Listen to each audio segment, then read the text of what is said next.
Sorry, yes yes yes, hello hello, good evening guys. Daily basis पे आप अपने teachers के साथ में पढ़ो, ठीक है। अभी देखो इकोनॉमिक्स का लास्ट लेक्चर में हमने चार्ट नोट्स बनाया, एक पूरा चार्ट में पूरे एक आंसर एकदम क्या बोलोगे आप, और ज़्यादा उसको निचोड़ दिया, ठीक है। इंपॉर्टेंट पॉइंट्स वो देखते ही हमें पूरा लाइन से याद आना चाहिए।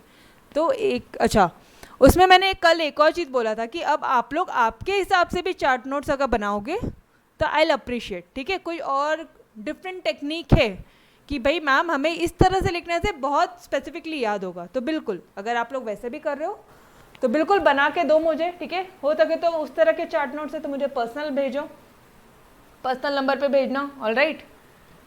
चलो यार, आ गए क्या सारे बच्चे? सारे बच्चे आ गए? यस, हाँ जी।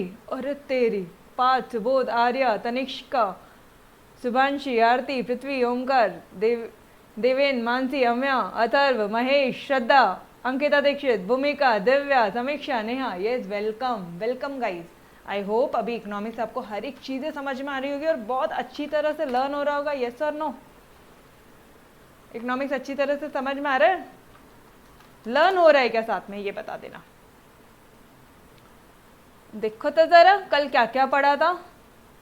कल आपकी मैडम ने आपको ये स्कोप ऑफ माइक्रो इकोनॉमिक्स पढ़ा दिया था और कल हमने ये चार्ट बनाया था। वो चार्ट से सारी चीज़ें रिवाइज हो रही है क्या? देखो एक बार, शॉर्ट में चार्ट बनाया था अपन ने। इसको लिखोगे कुछ और कंसाइज करके तो आधे पेज से ज़्यादा भी नहीं लगेगा, है ना? यस, बोलो, याद आ रहा है सारी चीज़ें? अरे कुछ पढ़ा पढ़ा लग रहा है क्या? पढ़ा है ये सारी चीज़ें कभी? Yes sir, no? मस्त तरह से हुआ, ओके, थैंक यू एवरीवन। चलो एक बार क्विकली रिकैप करेंगे। स्कोप पढ़ा, स्कोप ऑफ माइक्रो इकोनॉमिक्स मतलब माइक्रो इकोनॉमिक्स में क्या क्या चीज़ें पढ़ते हैं। तो एक तो थ्योरी ऑफ प्रोडक्ट प्राइसिंग, अरे एक पर्टिकुलर प्रोडक्ट की प्राइस निकालना सिखाता है ना मैं हमारा माइक्रो इकोनॉमिक्स। उसके अलावा इस कमोडिटी का प्रोडक्शन करना है तो कौन से फैक्टर्स लगेंगे, वो जो फैक्टर्स है, 4 फैक्टर्स है, क्या है? लकी का प्राइस निकालना, लकी का प्राइस रवीप, शॉर्टकट, ठीक है। रवीप निकालना बताता है। Micro economics helps in determining the rent, wages, interest and profit, वो वाला एक लाइन हो गया, ठीक है। उसके बाद में लास्ट वाला आता है अपना थ्योरी ऑफ इकोनॉमिक वेलफेयर। इसमें क्या लिखोगे? अरे एफिशिएंसी इन प्रोडक्शन अगर अच्छे से होगा तो इकोनॉमी में वेलफेयर होगा, कंजम्पशन अच्छे से होगा तो इकोनॉमी में वेलफेयर होगा, और साथ ही साथ ओवरऑल इकोनॉमिक एफिशिएंसी होगी, मतलब वही गुड्स का प्रोडक्शन करना। अभी बोरो प्लस वारो प्लस वो चिकट क्रीम मत बनाना, ठीक है। आपको बनाना है तो उपटन का फेस वॉश बनाओ, उपटन के फेस पैक वगैरह बनाओ, ऑल राइट। तो हम वो चीज़ों से हमारी इकोनॉमिक वेलफेयर अच्छे तरह से होगा, ऑल राइट। चार्ट से इजी हो रहा है learning? Yes, thank you everyone. अच्छा, चार्ट बन गए, बट एक चीज़ हमेशा ध्यान रखना बेटा, ये था आपका पूरा स्कोप ऑफ माइक्रो इकोनॉमिक्स, ठीक है। चार्ट से ये आंसर्स लिखने को आ रहा है क्या? तो मुझे एक बार ये बता दो, क्या आप सब बच्चे चार्ट से इस तरह से आप आंसर्स लिख पाओगे क्या? यस, चार्ट से आंसर लिख पाओगे बेटा? Every one of you? अब कोई बोलेगा नहीं, मेरा एक भी बच्चा बोलेगा नहीं कि मैडम इकोनॉमिक्स का आंसर लिखने को नहीं आता, समझ में सब आ जाता लेकिन लिख नहीं पाते, कोई नहीं बोलेगा ना? ओके, चलो तो आज हम लोग क्या पढ़ेंगे या फिर आज एक नया टॉपिक ले लेते हैं यार। इतनी अच्छी से अगर ये सारी चीज़ें लर्न हो गई है तो एक नया स्टार्ट करते कुछ। आज स्टार्ट करते हैं features of micro economics. Micro economics से फीचर्स मतलब कैरेक्टरिस्टिक, मतलब नेचर। समझ में आ रहा है क्या? फीचर्स के 3 नाम है। फीचर्स के कितने नाम है? लिख लो ज़रा, नोटबुक में भी लिख लेना आप अपने। आई होप सारे बच्चे नोटबुक लेके बैठे हैं। नहीं लेके बैठे तो लेकर आ जाओ यार, अगर नोटबुक नहीं है तो लेकर आ जाओ जल्दी से।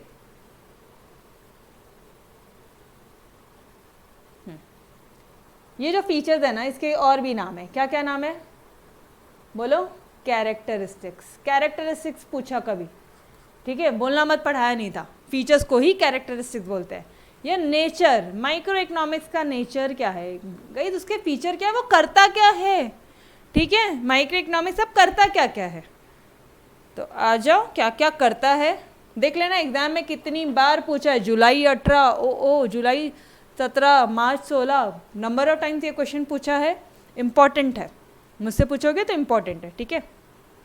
क्या क्या करता है माइक्रो इकोनॉमिक्स, थोड़ा सा खुद से आंसर देंगे क्या, खुद से आंसर देंगे गाइस हम लोग कि सीधा जो लिखा है उसको रट्टा रट्टा बोलना है, खुद से बोलेंगे क्या करता है, बोलो फिर।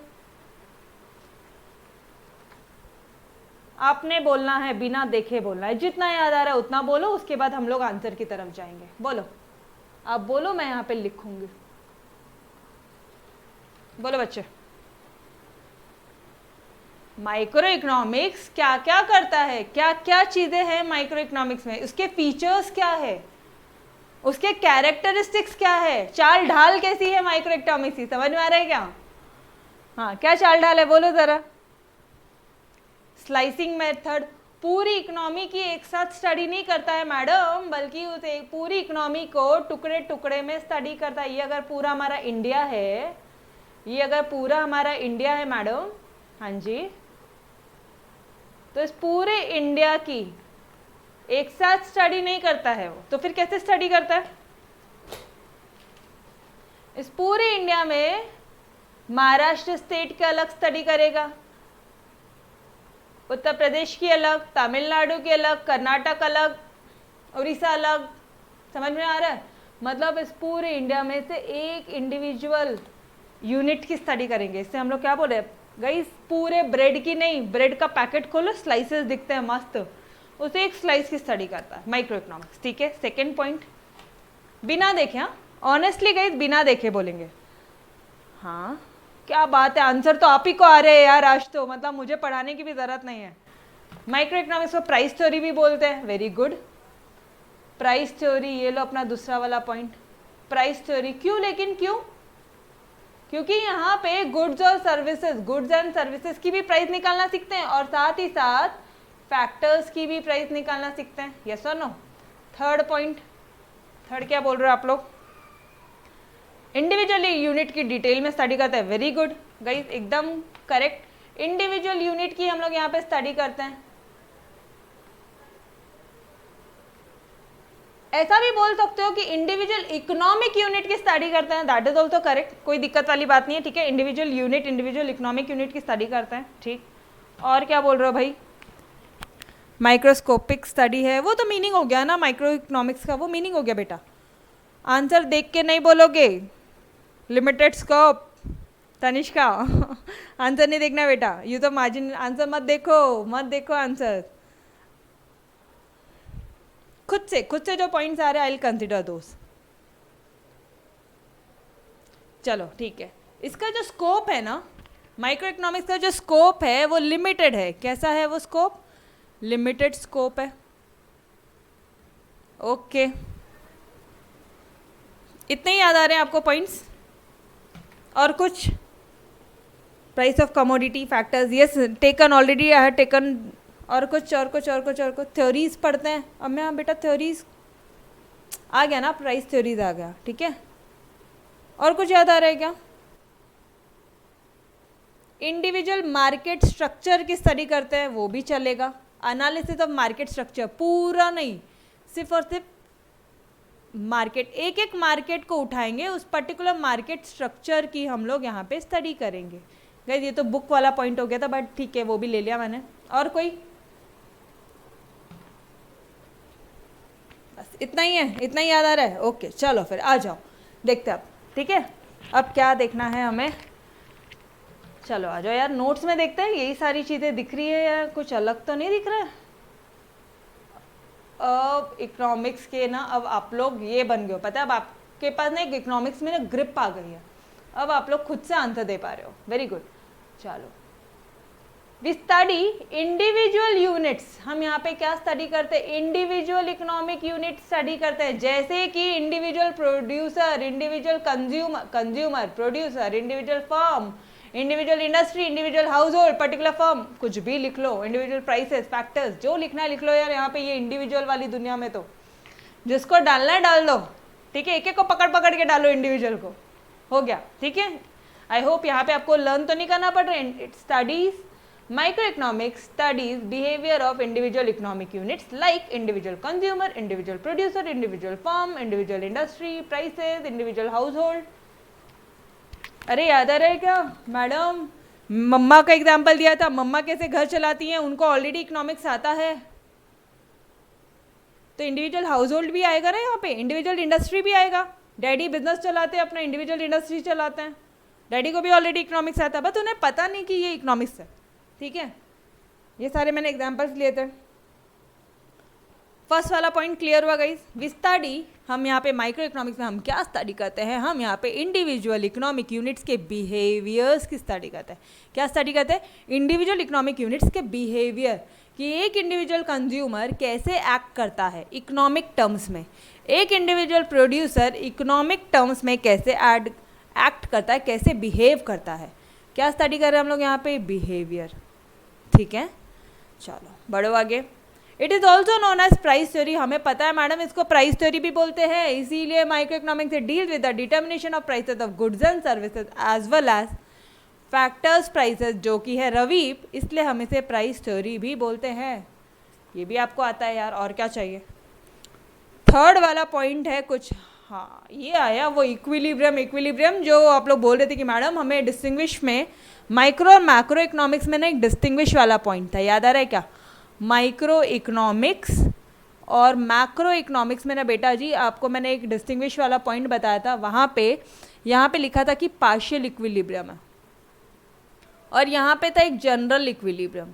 ठीक है, तो आज वो वाला पॉइंट मैं आपको समझा रही हूँ। थोड़ा सा पेन और नोटबुक लेकर आ जाना, अपने साथ में बैठोगे पेन नोटबुक लेके हैं। ठीक है, फर्स्ट सेकंड पॉइंट हो गए सबके। थर्ड पॉइंट में एंटर करें। Partial equilibrium, is everyone with me? हर एक बच्चा मेरे साथ में है क्या? यस और नो? Yes, okay. चलो, पार्शियल इक्विलिब्रियम क्या होता है? अभी ना ये वाला पार्ट छोड़ दो, यहाँ देखेंगे ना तो हम लोग कंटेंट ही रीड करने में लग जाएंगे। चलो आ जाओ।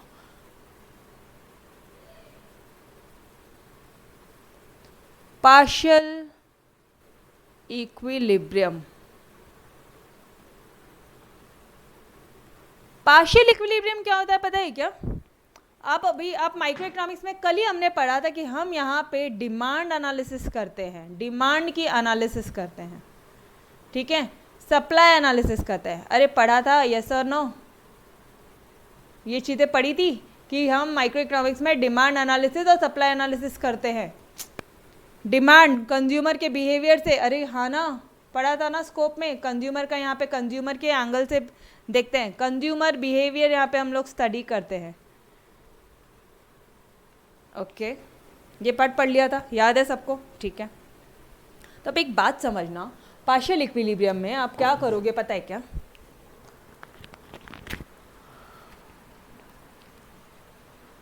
आप ये जो यहाँ पे डिमांड की एनालिसिस कर रहे हो ना, आप डिमांड एनालिसिस कर रहे हो लेकिन सिर्फ और सिर्फ प्राइस के टर्म्स में, प्राइस के टर्म्स है, only on the basis of price, सिर्फ प्राइस के टर्म्स है। मैडम मतलब ये हो रहा है, पार्शियल इक्विलिब्रियम बोला है ना, मतलब इक्विलिब्रियम नहीं, इक्विलिब्रियम का स्टेट क्या होता है? जब, एक एग्जांपल देती हूँ मैं आपको अपने इकोनॉमी में। ठीक है, प्रोडक्शन और सप्लाई, इसका एक इक्विलिब्रियम स्टेज कब आएगा गाइस? जब production is equal to supply, तब हम लोग बोलेंगे हाँ एक इक्विलिब्रियम एस्टैब्लिश हो गया। बट आप डिमांड और सब एक ही बात है, प्रोडक्शन करना, इसको देख लो यार, इसको प्रोडक्शन बोल दें। अरे गुड्स का प्रोडक्शन हो गया है। ठीक है, डिमांड और सप्लाई दोनों साथ में पढ़ते हैं। ठीक है, बट हम सिर्फ और सिर्फ डिमांड एनालिसिस कर रहे हैं। ये क्या हो गया? जब दोनों साथ में पढ़ोगे तभी आप प्राइस डिटरमाइन कर पाओगे। कल का एग्जांपल याद आ रहा है, तभी प्राइस डिटरमाइन कर पाओगे। मेरे बच्चे एक बार वापस से सुनो, पूरा सब भूल जाओ, वापस से सुनो, सारे पॉइंट्स बताऊंगी मैं आपको, चिंता मत करो। ठीक है, पहले एक सिंपल सा एग्जांपल सुनो जो अभी आपने कल ऑलरेडी पढ़ा है। डिमांड एनालिसिस और सप्लाई एनालिसिस जब हम लोग करते हैं तो फिर क्या हो जाता है? प्राइस डिटरमाइंड हो जाती है। यस और नो? यहाँ तक क्लियर है सभी को? डिमांड एनालिसिस प्राइस एनालिसिस करके प्राइस फिक्स हो जाती है? हाँ जी। जो बच्चा लेक्चर फर्स्ट टाइम देखेगा, आई रिक्वेस्ट देम बेटा प्लीज़ प्रीवियस लेक्चर्स करते हुए आना, हर एक लेक्चर में एक एक स्टेप आगे बढ़ा है आपको, ठीक है? रट्टा नहीं मारने लगा रही हूँ, कुछ भी रट्टा नहीं मारना है, ठीक है?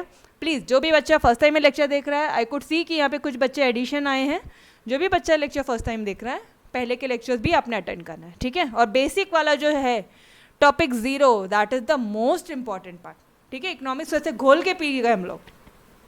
चलो, तो डिमांड एनालिसिस सप्लाई एनालिसिस दोनों साथ में करते हैं, तब जाके प्राइसेस, एक कमोडिटी की प्राइस फिक्स होती है।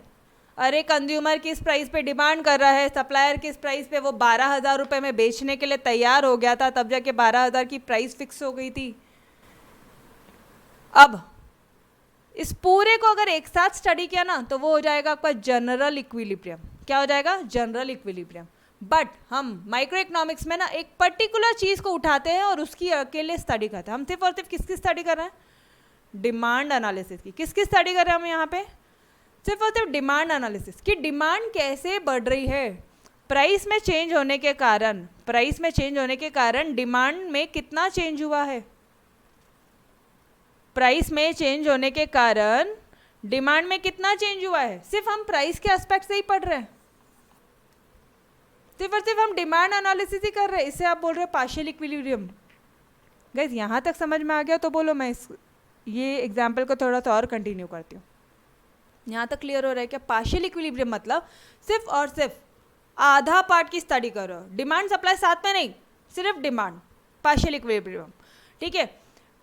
प्राइस और डिमांड, प्राइस और डिमांड, डिमांड में जो चेंजेस आ रहे हैं वो सिर्फ और सिर्फ प्राइस के कारण कितने चेंजेस आ रहे हैं। अरे डिमांड तो बहुत सारी चीज़ों के कारण बढ़ रही है। जैसे अभी अब बोरोप्लस की डिमांड नहीं है गाइस, अब बोरोप्लस की डिमांड नहीं है, अब फेयर एंड लवली की डिमांड नहीं है, अब किसकी डिमांड है? वो मम्मा जर्द का उपटन फेस वॉश है ना कितने बार हम लोग ये चीज़, फेस पैक बोल लो या फेस वॉश, जो भी कुछ उसका मिल रहा होगा, ठीक है, उसकी बहुत ज़्यादा डिमांड है। क्या हो रहा है?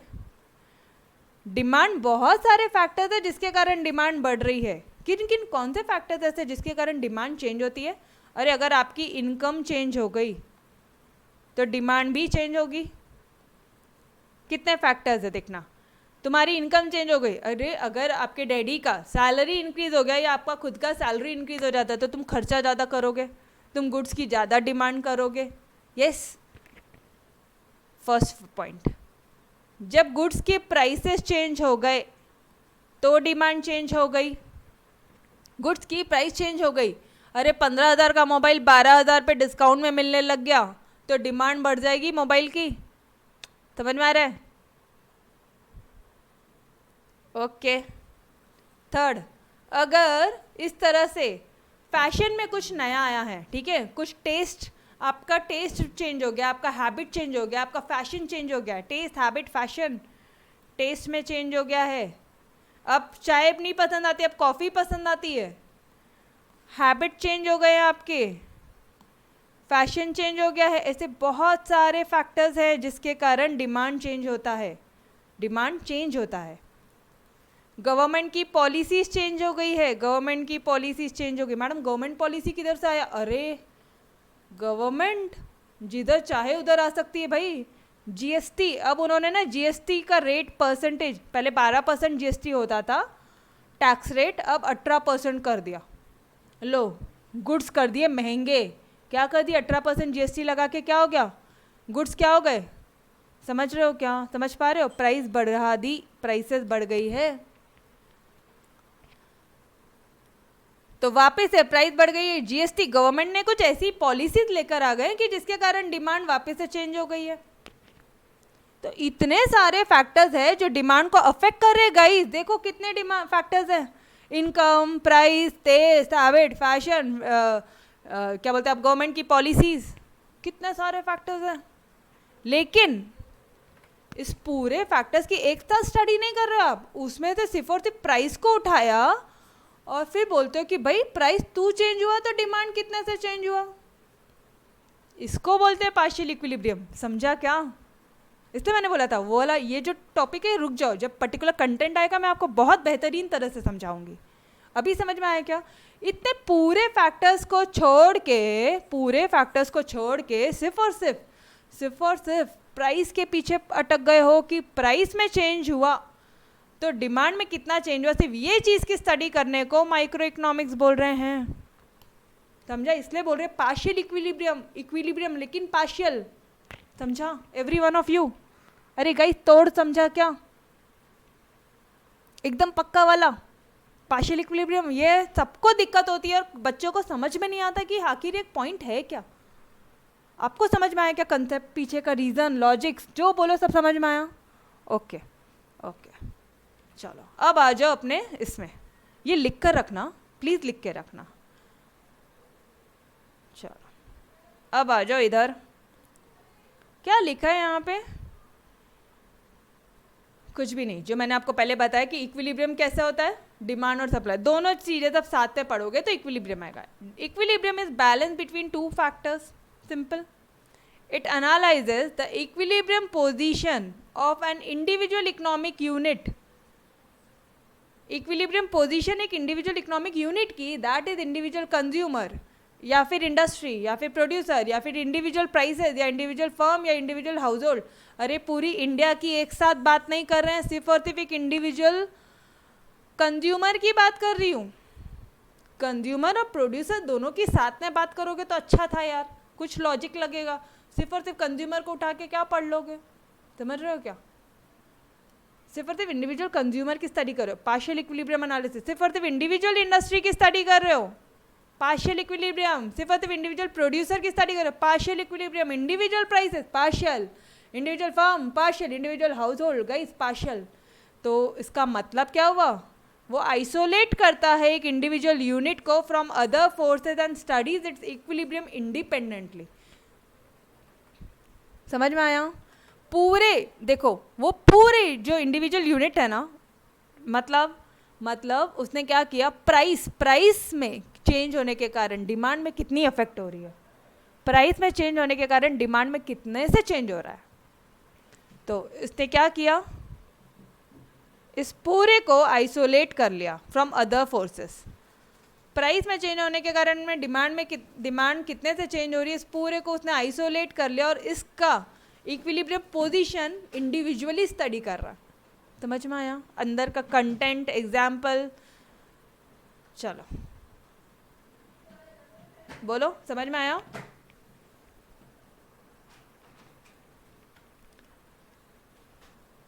कोई भी बच्चा जिसको डाउट है, एनीवन, और इजी तरह से बता देती हूँ बेटा मैं। अरे अगर इस पूरे कितने बच्चे हमारे 50 स्टूडेंट में से अगर मैं पकड़ के एक ही बच्चे को डाउट सॉल्व कर रही हूँ, पार्शियल इक्विलिब्रियम मैडम पार्शियलिटी करते हो हमारे साथ, समझ में आ रहा है? That is partial equilibrium. पूरे इकोनॉमिक यूनिट्स, पूरे यूनिट में से सिर्फ और सिर्फ एक इंडिविजुअल यूनिट को उठा के उसकी स्टडी करना, partial equilibrium analysis. All right, done. कोई डाउट नहीं आएगा, आई होप सो। इतना मस्त तरह से हो गया ना, भूलोगे ही नहीं कभी। ओके चलो यार, आ जाना इधर। ये पॉइंट भी हो गया हमारा। कौन सा पॉइंट हो गया? थर्ड पॉइंट हो गया। फोर्थ पॉइंट की तरफ बढ़ते हैं। आपने ये भी बोला था slicing method, madam slicing method है, तो आ जाओ यार स्लाइसिंग मेथड पढ़ते हैं। Micro economics uses slicing method by splitting the whole economic into individual units and then studies each unit in detail. ये मैंने वही बताया बेटा, जैसे ये अगर अपना इंडिया है, ठीक है, अगर अपना इंडिया है, महाराष्ट्र स्टेट की स्टडी करना, एमपी स्टेट की स्टडी करना, गुजरात स्टेट की स्टडी करना, तमिलनाडु की करना, उड़ीसा की करना। समझ में आ रहा है? इस पूरे देखो, पूरी इकोनॉमी को स्प्लिट कर दिया, होल इकोनॉमी को इनटू इंडिविजुअल यूनिट, और फिर इस हर सिर्फ और सिर्फ महाराष्ट्र यूनिट की डिटेल में स्टडी कर रहा है, सिर्फ और सिर्फ गुजरात की डिटेल में स्टडी कर रहा है। समझ में आया क्या? पूरे होल इकोनॉमी को स्प्लिट कर दिया, ठीक है। गाइस ब्रेड वाला एग्जाम्पल लिख सकते हो, but right in more economical way, economical terms में लिखो तो मार्क्स अच्छे मिलते हैं, ठीक है। अब वहाँ पे लिख कर आओगे कि ब्रेड वाला है, पूरे ब्रेड की नहीं, एक स्लाइस की, चलेगा चलेगा, but take it as an, write it as an example, ठीक है। मेन कंटेंट में कंटेंट ही लिखना, वो सारे एग्जाम्पल आपको पढ़ाने के लिए होते हैं, ठीक है। ओके समझा सभी को? जैसे हाँ, अब ये एग्जाम्पल लिख दो, जैसे कि इंडिविजुअल इनकम, पूरे नेशन के इनकम में से इंडिविजुअल इनकम की स्टडी करना, पूरे टोटल डिमांड में से, अग्रीगेट डिमांड, इकोनॉमी की टोटल डिमांड में से इंडिविजुअल डिमांड की स्टडी करना। समझ रहे हो? 4th point done everybody? Yes मेरा हर एक बच्चा, 4th पॉइंट हो गया आप सभी का? पक्का से समझ में आया? कोई और डाउट है तो पूछ लेना जी, पक्का से? ओके चलो, नाउ 5th पॉइंट, 5वां पॉइंट। गाइस इसका जो स्कोप है ना, यही लिमिटेड है यार, इसका स्कोप बड़ा लिमिटेड है। मैडम इतने सारे पॉइंट पढ़ा तो रहे हो, याद कैसे होंगे? अरे मैं हूं ना, चिंता क्यों कर रहे हो? इकोनॉमिक्स चिंता ही नहीं करने का, मैथमेटिक्स बिल्कुल चिंता नहीं करने का, I will be there for you all. ठीक है, पॉइंट भी लर्न करवा दूंगी, पहले कंसेप्ट पे आओ, कंसेप्ट पे आओ, आ जाओ भाई, चिंता मत करो। 5th वाला पॉइंट क्या बोल रहा है? स्कोप जो है उसका लिमिटेड है। आप एक इंडिविजुअल इंडिविजुअल इंडिविजुअल इंडिविजुअल कब से इंडिविजुअल इंडिविजुअल कर रहे हो guys? Scope is limited to individual units only. ठीक है, it doesn't deal with the nation wide economy, मतलब पूरे नेशन का, पूरे इंडिया में आज पॉवर्टी है, गरीबी है, पूरे इंडिया में आज इन्फ्लेशन कितना बढ़ गया है यार, अनएम्प्लॉयमेंट कितना ज़्यादा है, फील कर पा रहे हो शायद ये आप बात को? अनएम्प्लॉयमेंट, गरीबी की, जॉब नहीं है, अनएम्प्लॉयमेंट, एम्प्लॉयड नहीं है लोग, एम्प्लॉयड नहीं है, अनएम्प्लॉयमेंट। ठीक है, इंडिया में पॉपुलेशन कितना ज़्यादा है, these all are economic problem. ये पूरे इकोनॉमिक प्रॉब्लम की साथ में डील स्टडी नहीं करता है वो, बल्कि सिर्फ और सिर्फ एक इंडिविजुअल यूनिट की स्टडी करता है। वो क्या स्टडी करेगा पता है क्या आपको? कि महाराष्ट्र स्टेट में कितनी पॉवर्टी है, गुजरात में कितनी पॉवर्टी है, मध्य प्रदेश में कितनी पॉवर्टी है, तमिलनाडु में कितनी पॉवर्टी है। इंडिविजुअल यूनिट की स्टडी करेगा वो, पूरे इंडिया लेवल का नहीं, नेशन वाइड नहीं। जब नेशन वाइड इकोनॉमिक प्रॉब्लम ही डील नहीं करता तो उसके लिए सजेस्ट क्या करेगा? लास्ट लाइन इंपॉर्टेंट थी, नेशन वाइड जब इकोनॉमिक प्रॉब्लम ही डील नहीं करेगा तो सजेस्ट क्या करेगा? मतलब पॉलिसीज वो हमें कुछ हेल्प नहीं कर सकता। समझ आ रही बात? समझा 5th वाला पॉइंट? यस गाइस, अब तो लिख कर दो कि 5th वाला पॉइंट डन। 5वां पॉइंट तक किसी भी बच्चे को कोई भी डाउट है तो बता दो मुझे एक बार। 5th पॉइंट डन पक्का से? Every one of you? हाँ प्लीज रिपीट। नेहा, बच्चे पूरे इकोनॉमी की जो भी प्रॉब्लम है, गरीबी है, ये है, वो है, अनएम्प्लॉयमेंट है, जॉब नहीं है, ठीक है, पॉपुलेशन बहुत ज़्यादा है इंडिया की, ये सारी प्रॉब्लम को एक साथ नहीं बताता वो, एक साथ it does not deal with the nation wide, पूरे इंडिया लेवल का economic problem such as inflation, deflation, poverty, unemployment, population etcetera, बल्कि वो सिर्फ और सिर्फ एक इंडिविजुअल यूनिट की स्टडी करता है। इंडिविजुअल यूनिट मतलब महाराष्ट्र में क्या क्या प्रॉब्लम्स है, या आपके लोकल एरिया में, आपके विलेज में क्या प्रॉब्लम्स है, एक कोई भी इंडिविजुअल यूनिट या किसी घर में क्या प्रॉब्लम्स है, वैसा डील करता है। समझ में आ रहा माइक्रो इकोनॉमिक्स? तो इसका जो स्कोप है ना वो लिमिटेड है। अभी समझा सभी को? यस बेटा नेहा बोलो।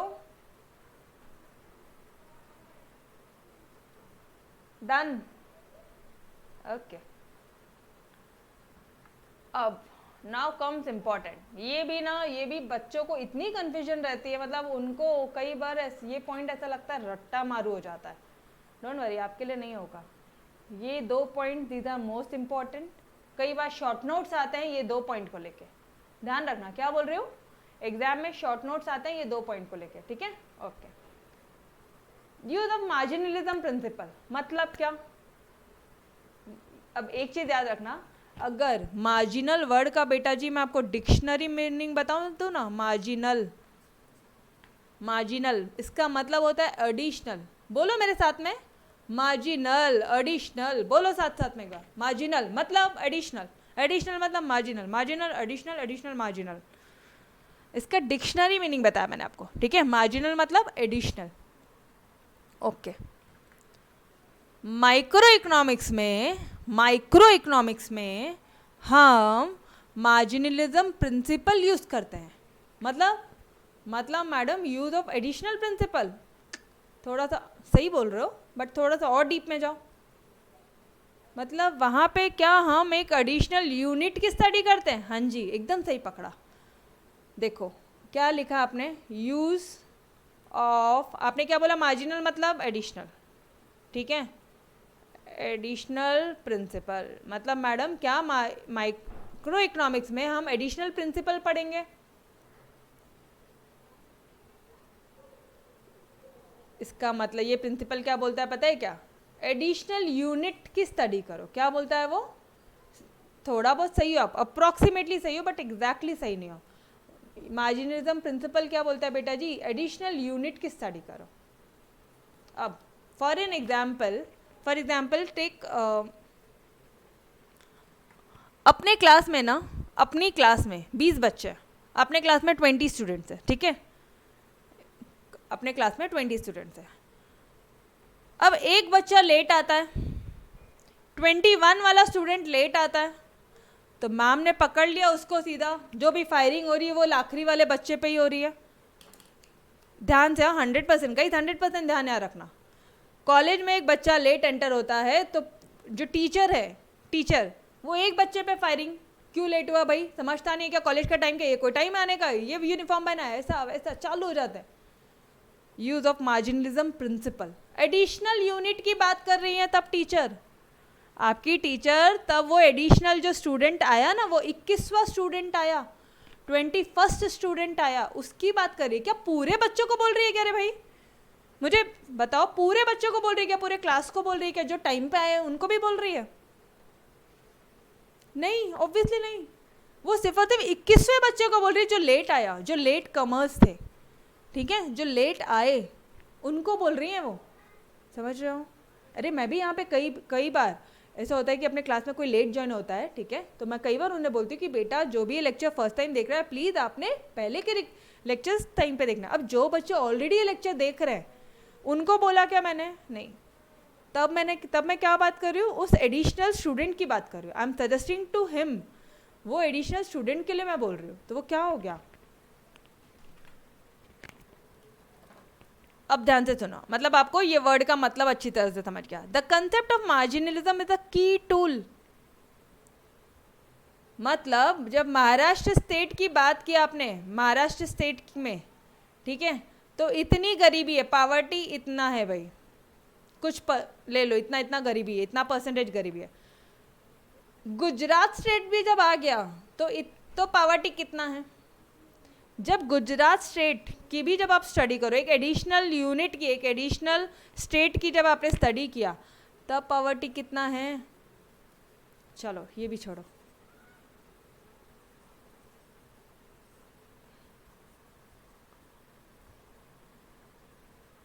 इसका बेस्ट एग्जाम्पल ये, मतलब आपको बहुत अच्छी तरह से तो चैप्टर नंबर 2 में समझेगा, वहाँ पे मैं आपको मार्जिनलिज्म बहुत अच्छे से एक एग्जाम्पल है वहाँ पे समझेगा, बट देन ऑल्सो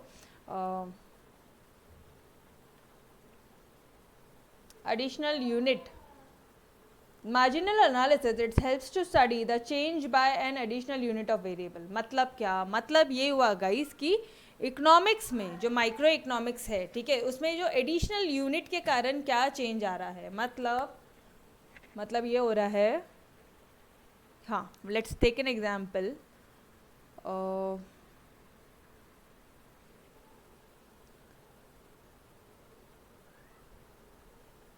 हमने मोबाइल फ़ोन बना रहे हैं, हम लोग मोबाइल फ़ोन मैन्युफैक्चरर्स है, we are mobile phone manufacturers, ठीक है, शॉर्टकट लिख रही हूँ, आपने नहीं लिखना है।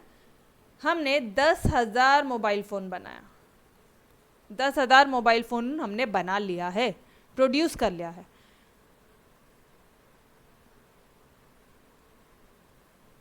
जब 10,001 मोबाइल फ़ोन बनाएंगे तो इसकी कॉस्ट कितनी लग रही है? ये जो एक एडिशनल मोबाइल फ़ोन बना है, उस एडिशनल मोबाइल फ़ोन की कॉस्ट कितनी लग रही है? जब इसकी कॉस्ट निकाल रहे हो ना, आप बोल रहे हो कि आप मार्जिनलिज्म प्रिंसिपल यूज़ कर रहे हो, आप मार्जिनलिज्म एनालिसिस कर रहे हो। समझ में आ रहा है क्या? Yes, tell me. इकोनॉमिक्स में, माइक्रो इकोनॉमिक्स में ऐसे यूज होता है ये।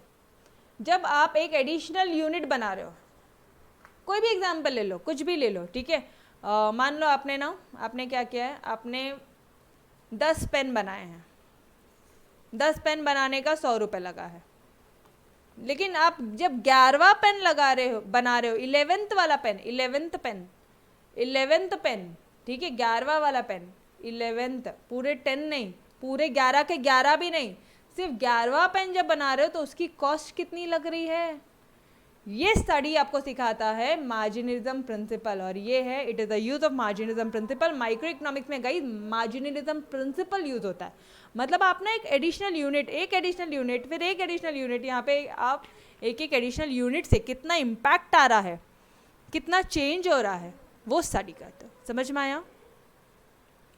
तो वही लिखा है, देखो यहाँ पे वही सेम चीज़ है, it helps to study the change by an additional unit of variable. समझ में आया आपको? हाँ, यस, रेडीमेड सैंडविच पे ऊपर से चीज़ डाला तो, अरे वो चीज़ बस पिज्ज़ा तो है, ठीक है, लेकिन चीज़ बस से क्या टेस्ट चेंज हो रहा है, क्या एडिशनल प्रॉफिट हो रहा है।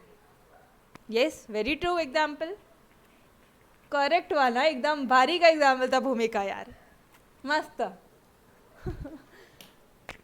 एक नंबर। चलो अच्छा guys, we will continue this 7 and 8 topic tomorrow, ठीक है, बिकॉज आपका नेक्स्ट लेक्चर का टाइम हो गया, ठीक है। Till then love you all, take care, bye, खुदा हाफिज।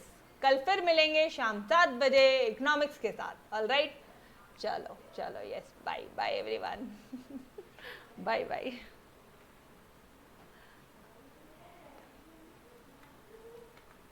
और हाँ, जितना रोज का रोज पढ़ा रही हूँ उतना पढ़ते भी जाना, ठीक है? यस।